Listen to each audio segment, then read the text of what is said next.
Hello Dolphins, bienvenue sur ma chaîne. On se retrouve aujourd'hui pour une review Wicked avec la magnifique Glinda de Wicked partie 2 For Good. Regardez ça comme elle est canon. Alors j'ai eu cette beauté de la part de mes meilleurs amis Oli et Lalou. Je vous dis encore merci pour cette magnifique poupée. Alors je suis content aussi de la voir parce que déjà j'adorais cette tenue de Glinda. Et je l'avais vue à Paris en même temps que j'avais pris Elphaba. J'avais pris la Elphaba de Wicked 2 et il y avait une seule Glinda aussi. Je m'étais dit, oh, voilà, est-ce que je prends les deux? Mais bon, elles étaient quand même à 60 € à ce moment-là. Les deux, et c'est vrai que 120 € c'était un peu beaucoup, surtout que c'était pas les seules choses que j'avais achetées sur mon séjour. Donc là, voilà, j'étais assez content quand même de pouvoir quand même la voir. Regardez ça comme elle est canon. Alors déjà pour ce qui est de la boîte, c'est exactement la même que Elphaba. Sauf que vous avez ici en doré Enchanted Glinda. Donc vous avez Glinda Uplord Enchantress. Pourquoi Uplord? Voilà. Si jamais vous le savez, mettez-le moi en commentaire.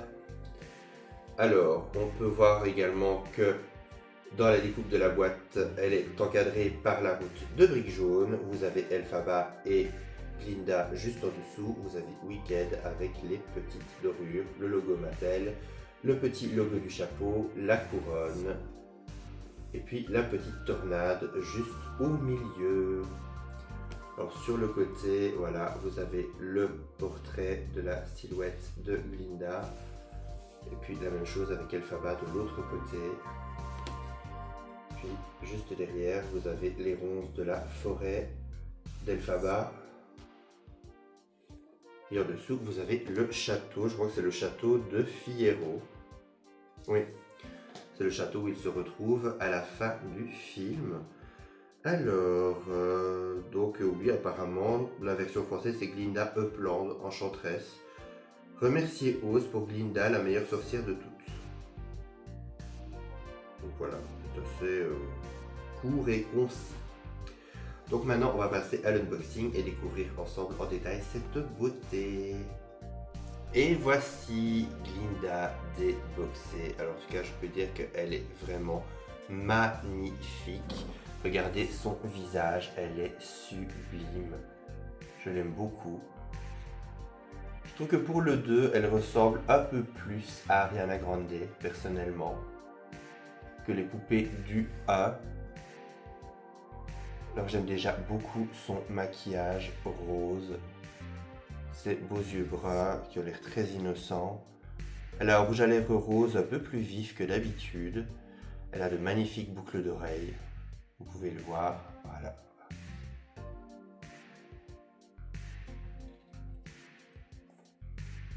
Elle a également une couronne en plastique translucide. Vous pouvez retrouver tous les petits détails de la couronne de Glinda. Là, pour ce qui est de sa robe, déjà j'adore les couleurs. Là on a du mauve, du rose, du bleu avec des petits effets de bulles. J'aime beaucoup. On a des petites manches, des sortes de petits froufrous en tulle qui sortent au-dessus des manches. Puis vous avez également des manches en tulle translucide. En dessous, vous avez une robe bouffante avec des effets irisés de petites bulles et de scintillements magiques. J'adore. Et vous avez 3 couches. Vous avez la première couche avec les effets un peu scintillants. Vous avez une deuxième couche avec un magnifique tissu en tulle un peu style irisé, et puis vous en avez encore un plus épais en dessous. Alors j'aime beaucoup parce que ça fait vraiment un effet très bouffant. On peut voir également ses cheveux, voilà, qui sont encore une fois d'une très belle qualité. Ça franchement c'est au moins un truc que je suis content.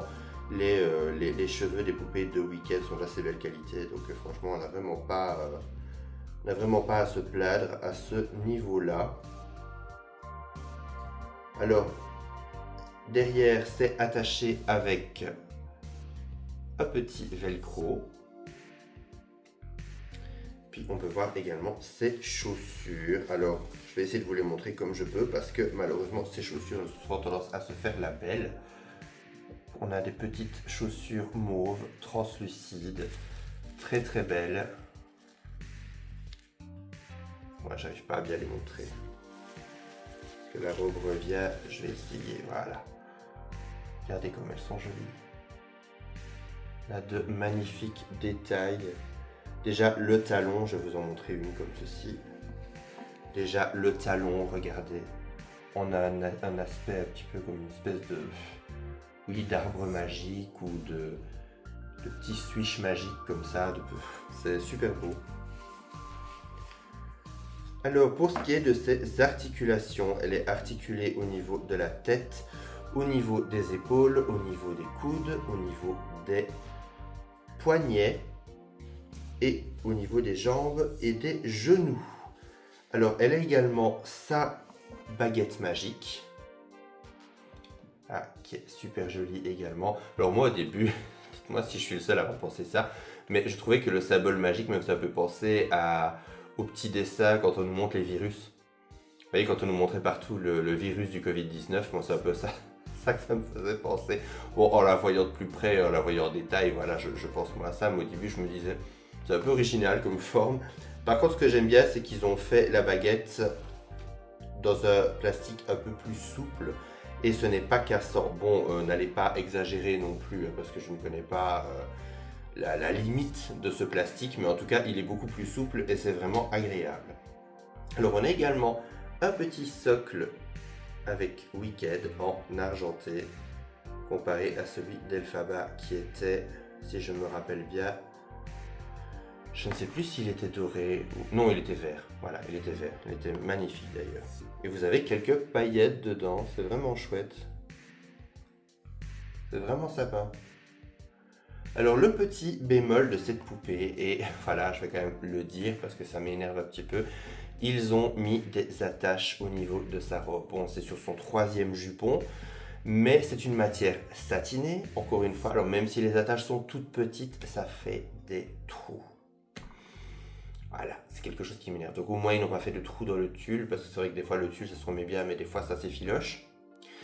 Mais je me suis dit, est-ce que c'était vraiment nécessaire de l'attacher comme ceci? Enfin voilà, il y a un moment donné où pour Elphaba, autant j'avais trouvé qu'ils avaient fait des efforts, qu'ils n'avaient pas mis d'attache dans les vêtements, donc c'était vraiment une bonne chose.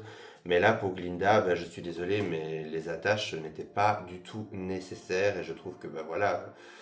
Ces derniers temps, j'avais même de temps en temps tendance à dire que Mattel faisait des efforts par rapport aux vêtements et qu'ils ne trouvaient plus les vêtements.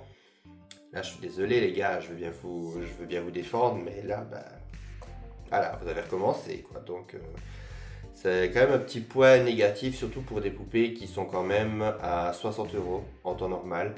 Donc, je trouve que voilà, ils auraient quand même pu faire un peu l'effort de ne pas faire encore cette erreur. Donc voilà, on arrive à la fin de cette review. J'espère qu'elle vous aura plu. N'hésitez pas à mettre un commentaire pour me dire ce que vous avez pensé de cette poupée, si vous voulez cette poupée, si vous aimeriez cette poupée. On se retrouve à très bientôt dans une prochaine review. D'ici là, prenez soin de vous. Bye!